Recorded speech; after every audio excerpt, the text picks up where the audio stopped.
I was on the train the other day, right, and I found an iPhone. Sure we all know what an iPhone is, right? Pretty good phone. Now in this position, you've got two choices. You can be a good guy, try and get the phone back to its owner, or you can be a dick, and you can pocket the phone. I believe in karma, right? So I thought, I'm going to try and get this phone back to its owner. I looked in the call register, the last number dialed was a guy called Tam. So I phoned Tam, I said, hello mate, how you doing?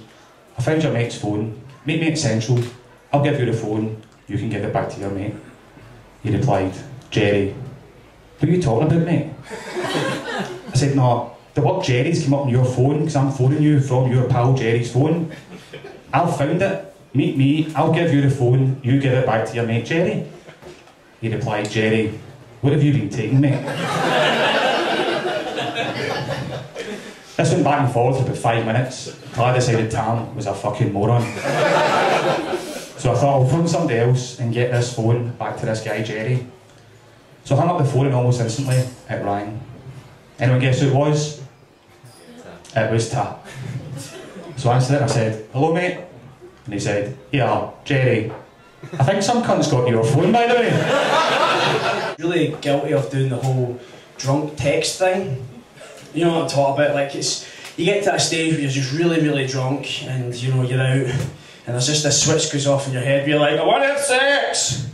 But you're just far too drunk to chat anybody up. So what you do is you text every woman in your phone book. And the thing is, like, you don't even make it like a personal text, you just send it a generic one to everybody. Which kind of starts the same way. It's always with like, hey you, how's it going? Question mark. Fancy a shag? Question mark. Smiley face. LOL. And the thing is, you know, some women will just laugh it off. They'll be like, oh Alan, what are you like, you cheeky wee bugger? But then there's the ones that don't laugh it off, you know, the lesbians. They get angry, you know, they're like, who do you think you're talking to, you dirty bastard? You better delete my number right now, you filthy pig. Okay, fuck's sake. Calm down, mum. But I was shopping in there the other day. I was in doing my shopping, and as a 24-year-old man, I have very basic dietary requirements. So I know that I can get by for a week on £9.50 worth of food. And this was a week before payday, right? I'd had to scrape together the money to go and get my shopping. I'd raided the change jar, I'd raided my girlfriend's purse, and I had £9.50 and pennies, 2 pennies, 5 pennies, and I went across and I got my shopping and I put it up to the till, and the girl scanned it through and said, that'll be £9.50, please sir. I said, certainly, and I handed over the money. And she was absolutely furious, right? Having to count all this money, £9.50 and 1, 2, 5, 10 pences. Absolutely livid. She counted it and it was exactly £9.50 worth of change. And suddenly she smiled at me and she said, would you like to buy a carrier bag for 2 pence? I thought, fuck. I didn't have 2 pence. So I had to walk back across the road carrying my shopping, which was pretty fucking difficult, right? I had a packet of eggs in this pocket. These are fucking tight jeans. I had a carton of milk in that pocket. And I had 7 pot noodles up each arm.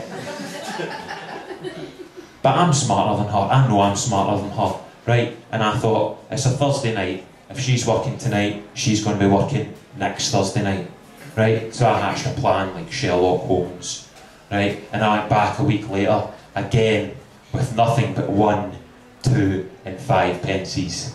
Exactly £9.50. And she saw me coming, and she growled. And I picked up all my shopping and I went to the till again. She scanned it through and looked at me and said, that'll be £9.50, please sir. Again, certainly, here you go, £9.50 worth of change. Again, she counted it, and the same as last time, a big smile across her face when she got to £9.50 and realised there was no more change. That was me. And she asked with utter glee in her voice, would I like to buy a carrier bag for 2 pence? I said, fucking certainly, here's a tenner.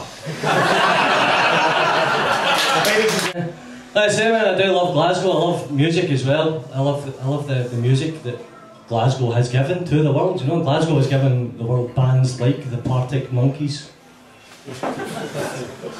the Jesus and Mary Hill, Kelvin Groove Armada. We gave the world the Who you're looking at. Yeah, I like the new breakthrough artist, the controversial one, Lady Glasgow. She's the one that sang Poker Chips. Well, I think, no matter what you think, man, I think we can all agree, right? If Kanye West had come to Glasgow, he would be called Can You Fuck?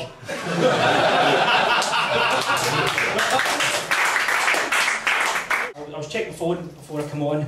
I've had an invite on Facebook through a bit of school reunion, and it's thrown me a bit. You see, I mean, it's the thought of going and meeting all my peers from school and telling them that the only thing I've ever achieved in life is I once drank 8 cans of Tennent's and didn't go for a piss.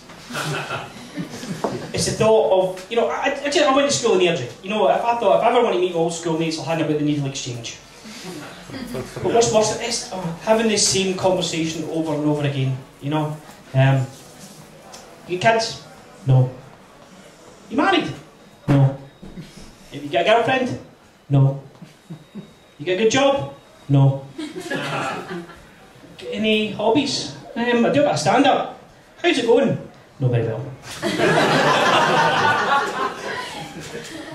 But the reason why I'm really freaked out, I did enjoy school, right? You know, I mean, when I grew up in the 80s and 90s, we watched a lot of American television, and I kind of wanted what the American kids had, you know, in their high schools, guns. But the reason I'm panicking is that I was sent an invite by the girl I was in love with at school. And I don't know if I want to ruin those memories that I had, you know. I want to remember her as she was, a 14-year-old schoolgirl. That's not right. Arms and legs flailing, screaming like a microwave baby. Totally out of control, going rapidly downhill. That's who I roll. The other day, my wife, Mrs. P, started reading the old 50 Shades of Grey. The weather in the summer or her side of the bed, I don't know what's been wetter.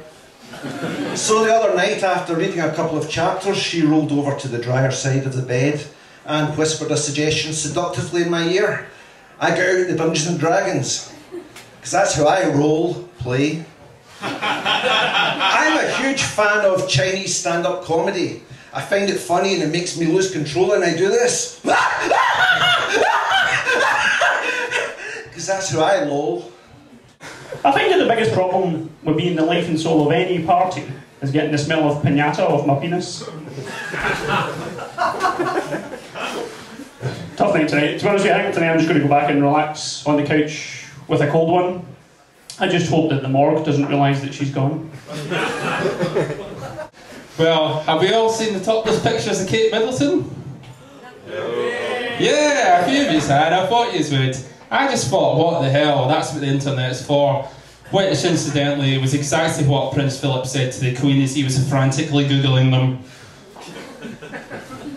Now, Nicholas Witchell commented that he'd never witnessed such a publicly displayed level of anger from the palace. Yeah, well, maybe because they know it means that he's got carte blanche to hang about outside the palace like some sort of creepy gaunt ginger mumra that ever living lookalike, stalking them. Who would want that? Now, unfortunately, it turns out that the topless pictures are adding to the unrest in the Middle East, where they're being taken as a direct insult against Islam. Because it's been proven through triangulation that Kate's erect nipples were pointing directly at Mecca. You know, a colleague was telling me that she had an application in for a student for one of the courses, and on the application form it said, have you got any health conditions? And the student had written, yes, I've got eczema. A colleague thought, fair enough, eczema is a common skin condition. But then she went in a wee bit more detail than was perhaps necessary.